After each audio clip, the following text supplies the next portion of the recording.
Hello, नमस्कार, आदाब, सत श्री अकाल और अस्सलाम वालेकुम। मैं हूं मोहम्मद अहमद काज़मी, लेकर आया हूं आपका पसंदीदा कार्यक्रम नज़र दुनिया पर।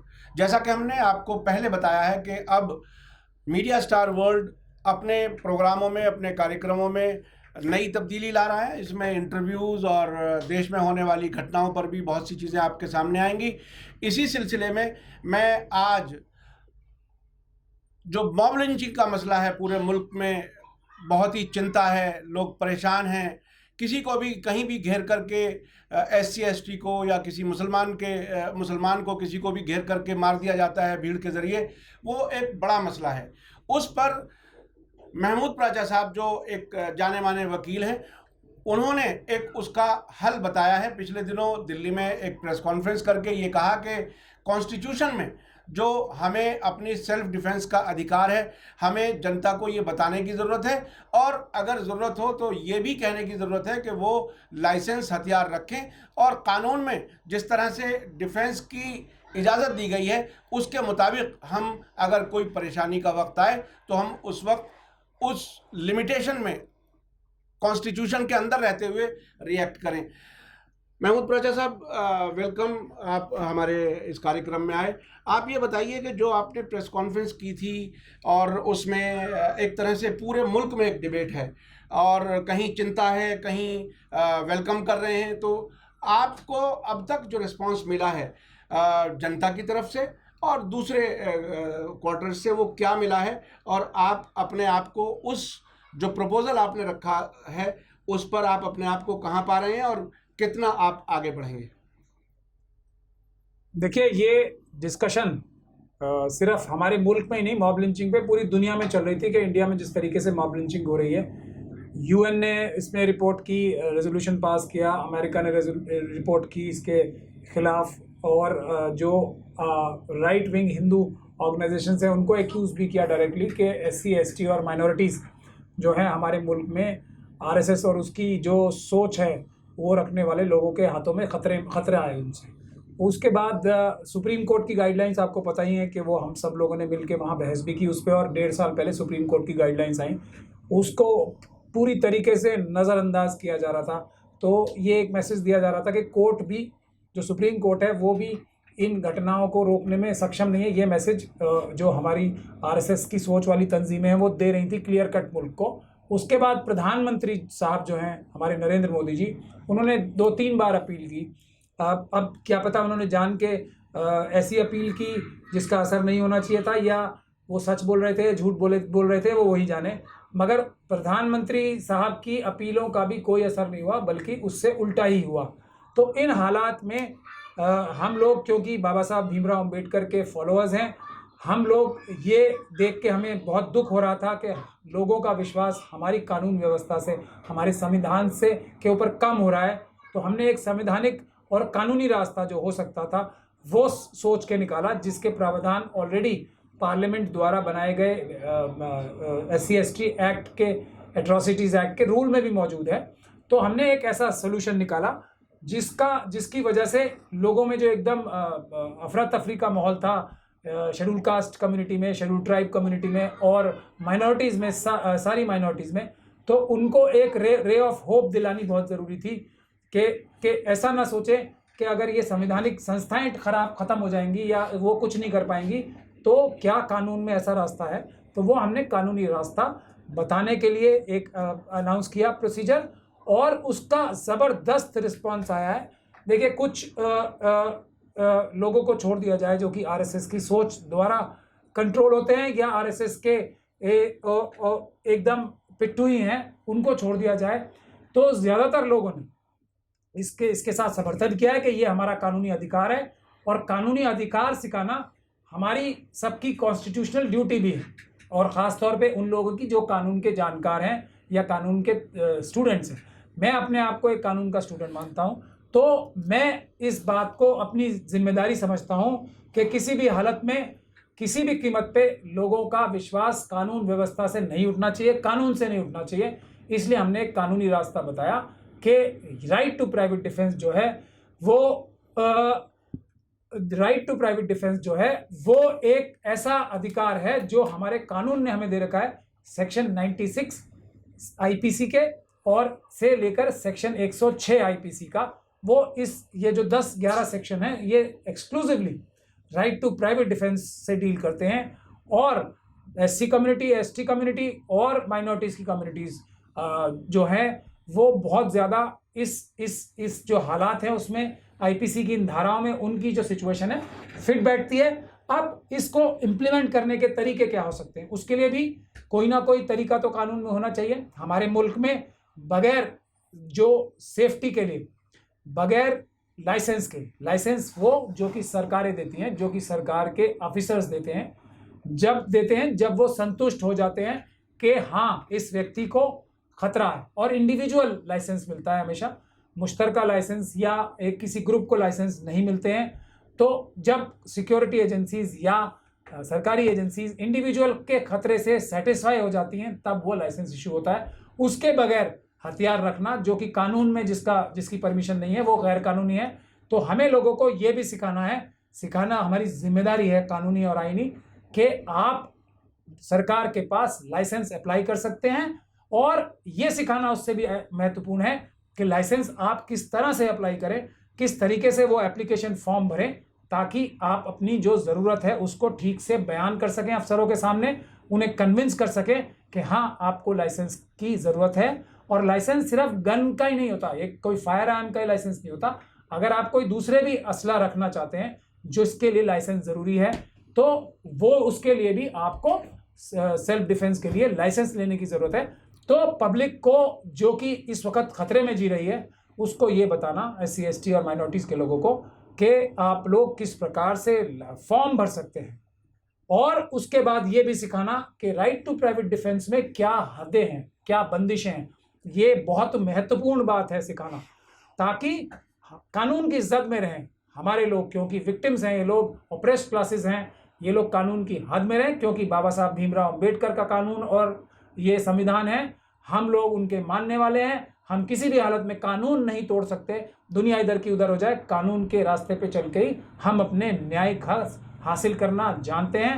हिंदुस्तान के संविधान में इतनी ताकत है, तो हमें उन्हें ये भी सिखाना, अच्छी तरीके से ट्रेन करना ज़रूरी है कि कानून में ये बंदिशें हैं, इस हद तक आप कानून में राइट टू प्राइवेट डिफेंस इख्तियार कर सकते हैं, उसके बाद नहीं। जैसे कि बदले की भावना में मैं आपको बताना चाहता हूँ, जैसे ही हमला ख़त्म होता है आप पे, उसके बाद आप राइट टू प्राइवेट डिफेंस नहीं इस्तेमाल कर सकते। लेकिन ये सब चीज़ें कानूनी चीज़ें हैं जिनको डिटेल में समझाना वकीलों की जिम्मेदारी है, और ख़ास तौर पे हम जैसे वकीलों की जो इस फील्ड में कुछ पढ़ाई लिखाई करते हैं। तो यही सिखाने के लिए हमने कैंप के आह्वान किया है, और इसका इतना ज़बरदस्त रिस्पॉन्स आ रहा है। इसके बावजूद देखिए, आप बहुत महत्वपूर्ण बात बता रहा हूँ मैं आपको, पूरी की पूरी जो आरएसएस समर्थित मीडिया है उन लोगों ने इसको एक ज़बरदस्त ट्विस्ट देने की कोशिश की, इतना बड़ा झूठ बोला कि जैसे हम शायद हथियारों की ट्रेनिंग दे रहे हैं। इस बड़े झूठ के बाद, जो कि पूरी मीडिया ने मिलकर, मेन स्ट्रीम मीडिया ने, ऑलमोस्ट सारी मेन स्ट्रीम मीडिया ने हमें, और जो लोग एससी एसटी और माइनॉरिटी कम्युनिटी के हैं उनको डराने के लिए इसको ये ट्विस्ट देना चाहा कि जैसे कि हम कागज़ नहीं भरवा रहे हैं किसी से, हम लाइसेंस के लिए अप्लाई नहीं करा रहे हैं सरकारी दफ्तरों में, हम जैसे हथियारों की ट्रेनिंग दे रहे हैं, इस प्रकार का माहौल तैयार किया। लेकिन उसका रिएक्शन जो है वो एकदम उल्टा हुआ है। उससे पहले तो जब तक इन्होंने ये नहीं कहा, हमारे पास कम दरखास्तें आ रही थी, अब लोगों ने, हमारे पास उससे 10 गुना ज़्यादा रिक्वेस्ट आ रही है कैंप लगाने की। और मुझे खुशी ये बात की भी जान के हो रही है कि सब लोग यही बता रहे हैं कि देखिए, मीडिया आपको झूठ बोल के इस अच्छे काम से, पवित्र काम से रोकेगी, तो आप बिल्कुल मत रुकिए।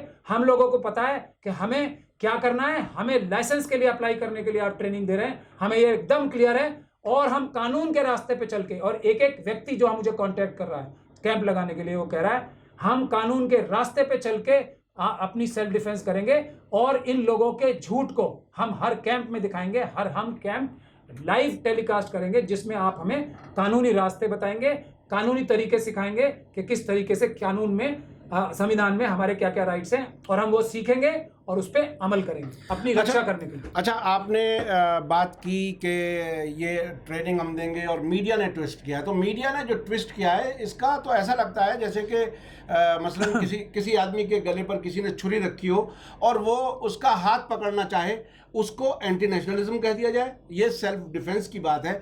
तो ऐसी सिचुएशन में जब मीडिया आपको घेरने की कोशिश कर रहा है और जो सप्रेस्ड क्लास है उसकी तरफ से जैसा कि आपने बताया रिस्पांस है, तो अब आगे आप क्या किस तरह से चलेंगे, आगे इस प्रोग्राम को कैसे आगे बढ़ाएंगे, क्या आपको आगे क्या लगता है इसके फ्यूचर में जिस तरह से मीडिया इसको सबोटेज करने की कोशिश कर रही है? देखिए, एक से बढ़कर एक बड़े जर्नलिस्ट, इतने बड़े बड़े जर्नलिस्ट आज जिस तरीके से अपना पेश कर रहे हैं अपने आप को, उससे ये साफ जाहिर है कि उनके ऊपर कितना बड़ा दबाव है, कि कितनी बड़ी प्रेशर है उनके ऊपर इस प्रकार का झूठ प्रोपोगेट करें इस सरकार के बारे में, और आरएसएस की जो सोच है उसको प्रमोट करने के लिए पूरे मीडिया वालों पे, कितने सीनियर जर्नलिस्ट पे भी किस प्रकार का दबाव है, ये पब्लिक डोमेन में बहुत बार आ चुका है। और पब्लिक जो मीडिया में डिबेट्स होती हैं उसमें तो एकदम साफ नजर आ जाता है कि वो कुछ बोलने भी लगते हैं ना बड़े बड़े जर्नलिस्ट, तो एकदम उन्हें याद आता है कि नहीं, अगर मैंने एक शब्द भी इधर उधर बोल दिया तो मेरी बहुत दुर्गति होगी और मुझे पता नहीं किस खतरे में डाल दिया जाएगा, तो वो एकदम वापस आ जाते हैं, क्योंकि हमारी लॉजिक देख के वो कई बार एकदम मजबूर हो जाते हैं कि हमारा समर्थन करें, लेकिन फिर उन्हें याद आता है कि कितना बड़ा खतरा मोल लेंगे इस सरकार के या आरएसएस की सोच के खिलाफ मिलके, तो वो फिर वापस मजबूरी के हालात में पहुंच जाते हैं। वो भी विक्टिम है। ये सारे टॉप जो जर्नलिस्ट इस तरह की हरकतें कर रहे हैं उनको हम एक बहुत बड़े विक्टिम की तरह देखते हैं। वो एक हमारे मजलूम है, जैसे ये लोग मजलूम हैं उसी तरीके से वो भी मजलूम है।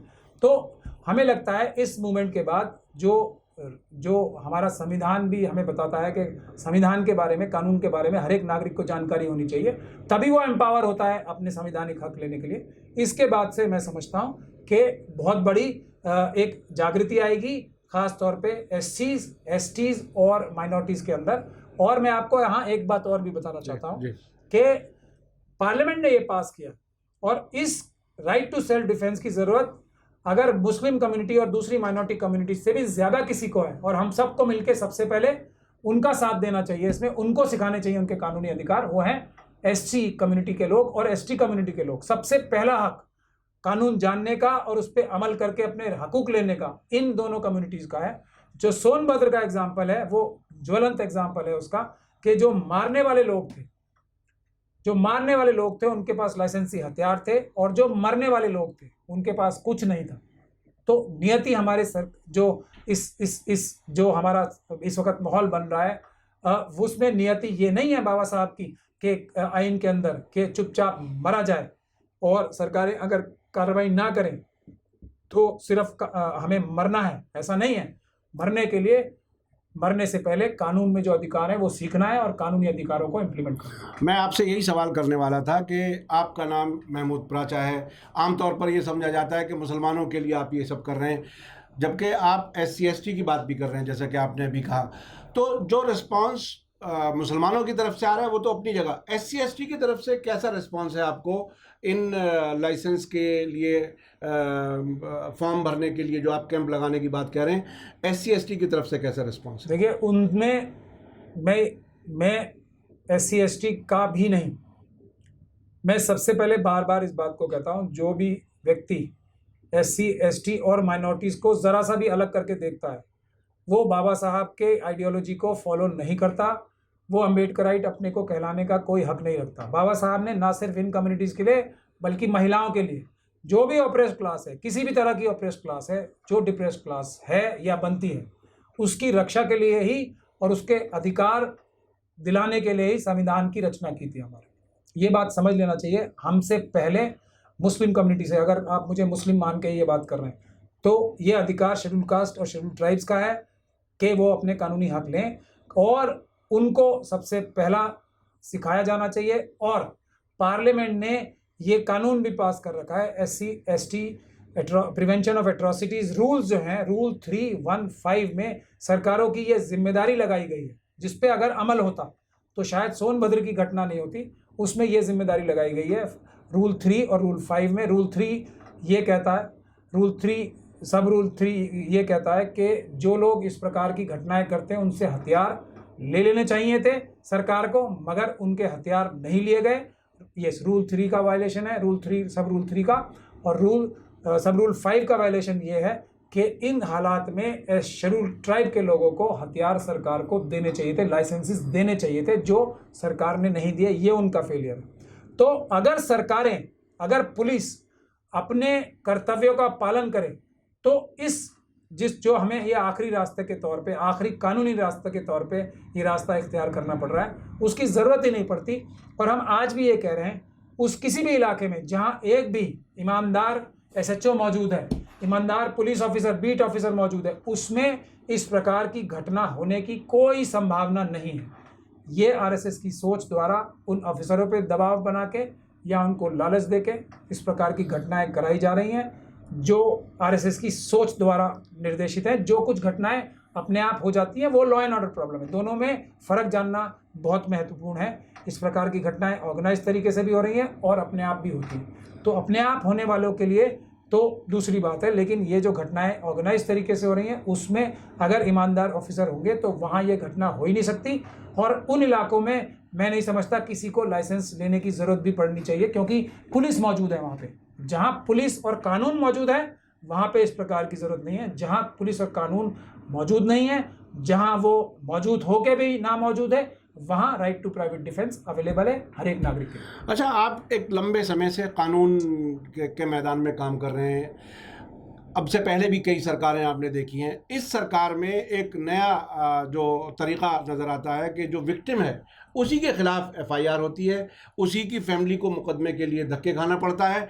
ये जो नया सिनेरियो है, जो जिस तरह से पुलिस और शायद जुडिशरी भी किसी हद तक जिस रास्ते पर ये लेके चल रही है, उसे आप किस नज़र से देखते हैं? आखिर जो मज़लूम है वो कहाँ जाए अगर उसको कानून का भी सहारा ना मिले? देखिए, इस सरकार को पूरी तरह इस फिनोमिना के लिए ब्लेम करना एकदम गलत बात होगी। ये बात सही नहीं है किसी भी हालत में। मैं इस सरकार का और RSS की सोच का सबसे मुखर विरोधी माना जाता हूँ, फिर भी मैं ये बात कह रहा हूँ। पिछली सरकारें भी और सरकारें भी इस प्रकार की गतिविधियों में लिप्त थी, परंतु फ़र्क ये है कि इस चीज़ को जिस तरीके से वो भी जस्टिफाई करती थी डायरेक्टली इनडायरेक्टली, लेकिन जिस तरीके से बिल्कुल बगैर किसी शर्म के डिफेंड करा जाता है बड़े बड़े लीडरान द्वारा, उस चीज़ को, घटना को जो करते हैं, जो क्रिमिनल्स हैं, उनको का महिमा मंडल किया जाता है जिस लेवल पे, वो लेवल पहले कभी नहीं था। ये है सबसे ज़्यादा ख़तरनाक ट्रेंड जो कि, और दूसरी बात, कथनी और करनी में जितना ज़्यादा फ़र्क अब आ गया है, शायद पहले नहीं था। तो ये है ख़तरनाक ट्रेंड और ये हमारे देश को एक गलत रास्ते की तरफ ले जा रहा है। और बाबा साहब के आइन के ख़िलाफ़ ये लोग काम कर रहे हैं सबसे मुखर तरीके से। ऐसा नहीं है कि पिछली सरकारें ऐसी दूध की धुली थी या वो इस प्रकार की गतिविधियों में लिप्त नहीं थी, लेकिन इस सरकार में, इस प्रेजेंट डिस्पेंसेशन में ये काम बहुत ज़्यादा मुखर तौर पे और बहुत ज़्यादा इस तरीके से हो रहे हैं जैसे कि ऑर्गेनाइज्ड तरीके से इसको एक पॉलिसी के तहत किया जा रहा है। ये इसकी हम मुखालफत करते हैं। बहुत बहुत शुक्रिया प्राचा साहब, आपने वक्त दिया। और चूँकि सोशल मीडिया पे ज़्यादा लंबा हम डिस्कशन नहीं कर सकते, फिर कभी हम महमूद प्राचा साहब के साथ हम आपके सामने फिर से आएंगे। इसी के साथ दीजिए इजाज़त। धन्यवाद, शुक्रिया। जय भारत, जय हिंद।